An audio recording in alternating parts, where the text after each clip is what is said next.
ഇന്ന് നമുക്കെല്ലാവർക്കും അറിയാവുന്നതുപോലെ ഓഗസ്റ്റ് 9 വ്യാപാരികൾക്കായി കേന്ദ്ര സർക്കാർ ഒരു ദിനം അനുവദിച്ച് തന്ന ദിവസമാണ്. അത് സമുചിതമായി ആഘോഷിക്കുകയാണ് നമ്മളിന്ന്. നമുക്കെല്ലാവർക്കും അറിയാം, വ്യാപാരികൾ എന്ന് പറയുന്ന സമൂഹം ഈ രാജ്യത്തിന് വേണ്ടി, ഈ രാജ്യത്തിന്റെ സമ്പദ് വ്യവസ്ഥ നിലനിർത്തുന്നതിന് വേണ്ടി വലിയൊരു പങ്ക് വഹിക്കുന്ന വിഭാഗമാണ്. പക്ഷേ ആ വിഭാഗത്തിന് സർക്കാർ തലങ്ങളിലോ മറ്റു തലങ്ങളിലൊന്നും വേണ്ടത്ര കരുതൽ കിട്ടുന്നില്ല എന്ന വാസ്തവം നിലനിൽക്കെ തന്നെ നമ്മൾ വ്യാപാരികൾ ഒരുമിച്ച് കൂടുകയും ഈ ദിനം ആഘോഷിക്കുകയും ചെയ്യുവാൻ വേണ്ടി നമുക്കൊരു ദിനം അനുവദിച്ചു തന്നിരിക്കുകയാണ്. നമുക്കെല്ലാവർക്കും ഏറ്റവും സന്തോഷമുള്ള ഒരു ദിവസമാണ്. അതുപോലെ തന്നെ നമ്മൾ അഭിമാനത്തോടു കൂടി കാണേണ്ട ഒരു ദിവസം കൂടിയാണ് ഈ വ്യാപാരി ദിനം, ഓഗസ്റ്റ് 9. പണ്ടൊക്കെ നമുക്കറിയാം, വ്യാപാരികളെ അത്ര അങ്ങോട്ട് അംഗീകരിക്കുന്ന ഒരു സമൂഹമായിരുന്നില്ല നമ്മുടെ. ഇന്ന് ആ രീതി മാറി. സർക്കാർ തന്നെ ആദ്യം നമ്മൾക്കൊരു വ്യാപാരികൾക്ക് ഒരു ദിവസം മാറ്റിവെച്ചു. അത് തന്നെ ഒരു അംഗീകാരമാണ് തീർച്ചയായിട്ടും. അപ്പൊ നമ്മൾ ആഘോഷിക്കേണ്ടതുമാണ്. നമുക്കറിയാം, വയനാട് ദുരന്തമൊക്കെ ഉള്ളതുകൊണ്ട് വലിയൊരു ആഘോഷമല്ല, എന്നാലും ചെറിയ തോതിലുള്ള ഒരു ആഘോഷം. നമുക്കറിയാം, വ്യാപാരികൾ എന്ന് പറയുമ്പോൾ വ്യാപാരികളാണ് നമ്മുടെ രാജ്യത്തിന്റെ സാമ്പത്തിക വളർച്ചയുടെ നട്ടെല്ല്. വ്യാപാരികളാണ്. നമുക്കറിയാം, GDP എന്ന് പറയുന്ന ഒരു സംഗതി ഉണ്ട്. GDP ഒരു രാജ്യത്തിന്റെ സാമ്പത്തിക വളർച്ച അളക്കുന്ന സൂചികയാണ് GDP. ഈ GDP-യില് വ്യാപാരികളുടെ പങ്ക് വളരെ വലുതാണ്. അപ്പോൾ നമ്മൾ ടാക്സ് കളക്ട് ചെയ്ത് ടാക്സ് നമ്മുടെ കയ്യിൽ നിന്ന് കൊടുത്ത് നമ്മൾ സർക്കാരിലേക്ക് അടയ്ക്കുന്നു. ഈ അങ്കമാലിയിൽ നിന്ന് തന്നെ എനിക്ക് തോന്നുന്നു കോടിക്കണക്കിന് രൂപ GST ആയിട്ട് അടയ്ക്കുന്നുണ്ട്. അപ്പൊ ഈ പൈസ സർക്കാർ ഇതിനു വേണ്ടി ഒന്നും മുടക്കുന്നില്ല. വ്യാപാരികളെ സംബന്ധിച്ചിടത്തോളം വ്യാപാരികൾ മൂലധനം കണ്ടെത്തി, ഓരോ ബിസിനസ് കണ്ടെത്തി, അതുപോലെ തന്നെ തൊഴിലാളികൾക്ക് ജോലി കൊടുത്ത് ടാക്സ് അടച്ച് ലൈസൻസ് എടുത്ത് അവൻ സ്വന്തമായിട്ട് ചെയ്യുന്ന ഒരു പണിയാണ്. സ്വയം തൊഴിൽ കണ്ടെത്തി നീങ്ങുന്ന ഒരാളാണ് വ്യാപാരി. അപ്പൊ വ്യാപാരി സമൂഹത്തിന് എന്നും ഏറ്റവും ആവശ്യമുള്ള ആള് തന്നെയാണ്. അത് സർക്കാർ അംഗീകരിക്കുന്നു, നാളെ സമൂഹം അംഗീകരിക്കണം. നമുക്കറിയാം, അതായത് നമുക്ക് ഇപ്പൊ ഒരു 100 രൂപയുടെ ഒരു സാധനം നമ്മൾ ഒരു 20 രൂപ ലാഭം 120 രൂപയ്ക്ക് വിൽക്കാണെന്ന് വിചാരിച്ചോ. 100 രൂപ നമ്മൾ മേടിക്കണു, 20 രൂപ ലാഭം. ഈ 120 രൂപ കൊടുക്കണേല് 3 രൂപ 60 പൈസ നമ്മുടെ ലാഭക്കാശിന് ഈ 20 രൂപയിൽ നിന്ന് GST പോവും. അത് കഴിഞ്ഞ് പിന്നെ അതിൽ നിന്ന് ഒരു 6-7 രൂപ ഇൻകം ടാക്സ് പോവും. അത് കഴിഞ്ഞ് ബാക്കി 20 രൂപയിൽ എത്ര രൂപയുണ്ട് അത് വെച്ച് വേണം നമ്മൾ ശമ്പളം കൊടുക്കാൻ, കറണ്ട് ചാർജ് കൊടുക്കാൻ, വാടക കൊടുക്കാൻ, ലോണിന്റെ ഇൻട്രസ്റ്റ് അടയ്ക്കാൻ. വ്യാപാരിക്ക് എന്ത് ലാഭം ഉണ്ടാവും?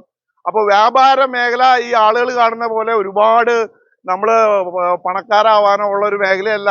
നമ്മൾ മറ്റുള്ളവർക്ക് ഒരു സേവനം കൂടി ഇതിനുള്ളിലുണ്ട്. അങ്ങനെ വ്യാപാരികളെ അംഗീകരിക്കുന്ന, വ്യാപാരികൾക്ക് കൂടുതൽ അംഗീകാരം ഭാവിയിൽ ലഭിക്കുന്ന രീതിയിൽ നമുക്ക് മുന്നോട്ട് പോവാം. നമുക്കറിയാം, വ്യാപാരികൾക്ക് വെൽഫെയർ ഫണ്ട് കാര്യമായിട്ടൊന്നും കിട്ടുന്നില്ല. അതുപോലെ നമ്മൾ വ്യാപാരികൾ വയസ്സായി മരിക്കുമ്പോൾ അവർക്കൊരു ആശ്വാസ ധനം കൊടുക്കാനൊന്നും സർക്കാർ ഇപ്പോഴും തയ്യാറല്ല. അപ്പൊ തീർച്ചയായിട്ടും കോടിക്കണക്കിന് രൂപ GST ആയിട്ടും ഇൻകം ടാക്സ് ഒക്കെ ആയിട്ടും അടയ്ക്കുന്ന വ്യാപാരികൾക്ക് ഇനിയും ഒരുപാട് അംഗീകാരങ്ങൾ നേടിയെടുക്കാനുണ്ട്. അതിന് നമുക്ക് സാധിക്കട്ടെ. അതിനെപ്പറ്റിയൊക്കെ ചിന്തിക്കാൻ ഈ ദിവസം ഉതകട്ടെ. ഇന്ന് നമ്മുടെ ഈ വ്യാപാരി ദിനത്തില് ഇവിടെ എത്തിച്ചേർന്ന എല്ലാ വ്യാപാരികൾക്കും അഭിവാദ്യങ്ങളും അഭിനന്ദനങ്ങളും അർപ്പിച്ചുകൊണ്ട് ഇവിടെ ബിജുവും അതുപോലെ തന്നെ പ്രസിഡന്റ് സൂചിപ്പിച്ചതുപോലെ ഇന്ന് ആഗസ്റ്റ് 9 ദേശീയ വ്യാപാര ദിനമായിട്ട് ആചരിക്കുകയാണ്. വ്യാപാരികളെ സംബന്ധിച്ചിടത്തോളം ഏറ്റവും അഭിമാനകരമായ ഒരു ദിവസമാണത്. പ്രസിഡന്റ് കൂടെ സൂചിപ്പിച്ചതുപോലെ അംഗീകാരമില്ലാതിരുന്ന ഒരു വിഭാഗമായിരുന്നു വ്യാപാരികളെങ്കിൽ ഇന്ന് നമുക്ക് അംഗീകാരം കിട്ടി. എങ്ങനെയാണ് നമുക്ക് അംഗീകാരം കിട്ടിയത് എന്ന് ചിന്തിക്കണം. ഈ സമയത്ത് നമുക്ക് അംഗീകാരം കിട്ടിയത് എല്ലാ സംഘടനകളും എല്ലാവരും അവരുടെ അവകാശങ്ങൾക്ക് വേണ്ടി പോരാടുന്നവരാണ്. പക്ഷെ കടമകളെ കുറിച്ച് ചിന്തിക്കാത്തവരാണ്. നമ്മൾ വ്യാപാരികൾ എപ്പോഴും കടമകളിൽ ഊന്നി നിന്നുകൊണ്ട് പ്രവർത്തിക്കുന്നവരാണ്. അതാണ് ഈ സംഘടനയ്ക്ക്, ഈ വ്യാപാരികൾക്ക്, ഈ അംഗങ്ങൾക്ക്, ഈ സമൂഹത്തിൽ വിലയുണ്ടായത്.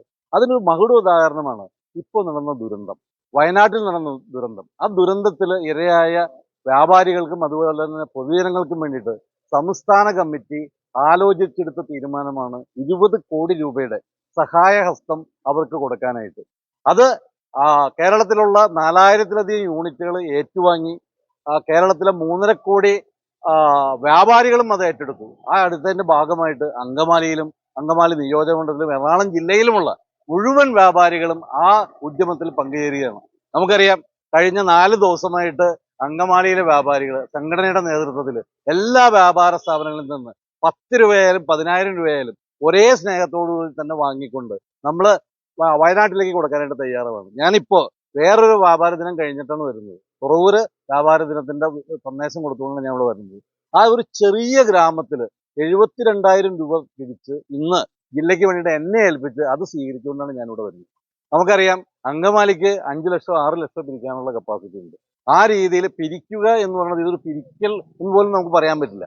എല്ലാവരും ഞാനടക്കം ഈ പറഞ്ഞ ഉദ്യമത്തിലേക്ക് മുന്നോട്ട് ചെന്നപ്പോൾ ഓരോ വ്യാപാരിയും അവരെ മനസ്സറിഞ്ഞിട്ടാണ് ഈ പൈസ എടുത്ത് തരുന്നത്. ഒരാളോട് പോലും ഇത്ര രൂപ വേണമെന്ന് നമ്മൾ ആരും ആവശ്യപ്പെടാതെ ഓരോരുത്തരും മനസ്സറിഞ്ഞ പൈസ എടുത്ത് തരുമ്പോൾ ഇതാണ് വ്യാപാരിക്ക് കിട്ടിയ അംഗീകാരം. ഈ രീതിയിൽ സമൂഹത്തിനെ നയിക്കാനായിട്ട് സമൂഹത്തിന്റെ ആവശ്യങ്ങൾ മനസ്സിലാക്കി പ്രവർത്തിക്കാൻ സംഘടനയും അംഗങ്ങളും ഒറ്റക്കെട്ടായിട്ട് മുന്നോട്ട് വന്നപ്പോൾ ഈ സംഘടനയ്ക്ക് കേരള വ്യാപാരി വ്യവസായി ഏകോപന സമിതിക്ക് കേരളത്തിൽ ഇന്ത്യയിൽ ഒട്ടാകെ ഒരു നേട്ടം ഉണ്ടാക്കാൻ സാധിച്ചു, അംഗീകാരം ഉണ്ടാക്കാൻ സാധിച്ചു. അതിന്റെ ഭാഗമായിട്ടാണ് നമ്മൾ ഇന്ന് ആഘോഷിക്കുന്ന ഓഗസ്റ്റ് 9 എന്ന് മാത്രം പറഞ്ഞുകൊണ്ട് ഈ ഓഗസ്റ്റ് 9 ഈ ദേശീയ വ്യാപാര ദിനത്തിന്റെ എല്ലാവിധ അഭിനന്ദനങ്ങളും അഭിവാദ്യങ്ങളും അർപ്പിച്ചുകൊണ്ട് നിർത്തുന്നു. നന്ദി. പ്രമുഖ രാഷ്ട്രീയ പ്രസ്ഥാനങ്ങൾ ഉയർത്തി അതിനകത്ത് ഏറ്റവും എടുത്തു പറഞ്ഞ സംഗതിയായിരുന്നു സ്നേഹത്തിന്റെ കടകൾ തുറക്കാനാണ് അദ്ദേഹം ആവശ്യപ്പെട്ടത്.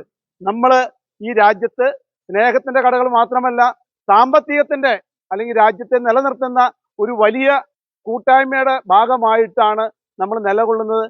തൊഴിലാളികളെ സംരക്ഷിക്കുന്നു, നാടിനെ സംരക്ഷിക്കുന്നു, സർക്കാരിനെ സംരക്ഷിക്കുന്നു, ഒരു പട്ടണം ക്രിയേറ്റ് ചെയ്യുന്നു. അതുപോലെ വിവിധ മേഖലകളിൽ പുതിയ പുതിയ ആശയങ്ങൾക്ക് രൂപം കൊടുത്തുകൊണ്ട് വ്യാപാരി വ്യവസായി സമൂഹം ഒന്നാകെ രാജ്യത്തിന്റെ നന്മയ്ക്ക് വേണ്ടി പ്രവർത്തിക്കുമ്പോൾ അതിനകത്ത് പങ്കാളിയാകാൻ നമുക്ക് ലഭിച്ച അവസരത്തെ ഈ ഓഗസ്റ്റ് 9 അതിനെ വലിയ ഗൗരവത്തോടെ എടുത്തുകൊണ്ട് വലിയ തീഷ്ണതയോടെ എടുത്തുകൊണ്ട് ഇവിടെ ഒന്നിച്ചുകൂടിയ മുഴുവൻ വ്യാപാരി സുഹൃത്തുക്കളെയും ഒറ്റവാക്കിൽ സംസ്ഥാന കമ്മിറ്റിക്ക് വേണ്ടി